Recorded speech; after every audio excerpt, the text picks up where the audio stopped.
এই টুপিটা যদি মাটিতে পড়ে যায় আমার আপনার কাছ থেকে, আমি আপনি সঙ্গে সঙ্গে এই টুপিটাকে উঠে চুমা দিই, ঠিক কিনা? চুমা দেয় না আমি আপনি? কারণটা কি? আমার আপনার মাথাটা খুব দামি। এই মাথাটা আল্লাহ পাক রব্বুল আলামিন নিজের হাতের দ্বারা বানিয়েছেন, এই জন্য মাথাটা খুব দামি। আর এই টুপি পরা রাসূলের সুন্নাত ভালো মাথার সাথে লেগেছে, শক্তিশালী জিনিসের সাথে লেগেছে, এই জন্য টুপিটাও দামি হয়ে গেছে। ঠিক একই কাপড়ের জিনিস আমি আপনি যদি পায়ে পরি, শীতকাল এসেছে, অনেকে মোজা পরিধান করি, মোজা পরিবেশ সময় অনেক যত্ন করে মোজা যখন পায়েতে খুলে ফেলি, মাটির নিচে রেখে দিই, একবারও কিন্তু চুমা দেই না। এজন্য মাথা খুব দামি, আল্লাহ তাআলা বানিয়েছেন, রাসূলের সুন্নাত আমি আপনি মানতেছি, এই জন্য ভালো জিনিস সাথে লাগার জন্য টুপিটাও দামি হয়ে গেছে। এজন্য রাসূল বলেন, যদি তুমি ভালো মানুষের সাথে চলো, অবশ্যই তুমি ভালো হয়ে যাবে। চলবো তো ইনশাআল্লাহ ভালো মানুষের সাথে। এ মুসলমান, আপনি কাঠের দিকে লক্ষ্য করেন।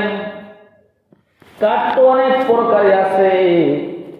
কাঠ দেখো খাট বানাইতেছে, খাটকে কিন্তু কখনো চুমো দেওয়া হয় না। কিন্তু আপনি একই কাঠের টুকরা দিয়ে, একই গাছের কাঠের টুকরা দিয়ে কোরআন শরীফের রেহাল বানিয়েছেন, ওটা আপনার পায়ের সাথে যদি লাগে, আমি আপনি সঙ্গে সঙ্গে কিন্তু ওই রেহালটা উঠে চুমা দিই। কারণটা কি? আমি আপনি যে রেহালটার মাধ্যমে কোরআন তেলাওয়াত করি, কোরআনটা খুব দামি, ওই কোরআনের সাথে লাগার জন্য ওই রেহালটাও দামি হয়ে গেছে। এই জন্য আমি আপনি রেহালকে সম্মান করি।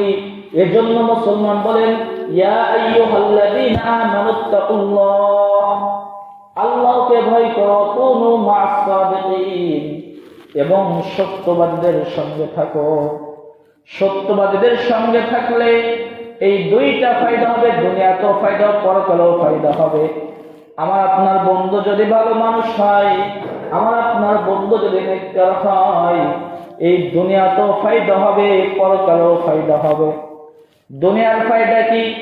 যখন আমি আপনি গুনাহের কাজ করতে যাব, আমার আপনার বন্ধু নিষেধ করবে, ভাই গুনাহের কাজ করা যাবে না, এটা আল্লাহ পাক রব্বুল আলামিন নিষেধ করেছেন। আর পরকালে ফায়দা কি?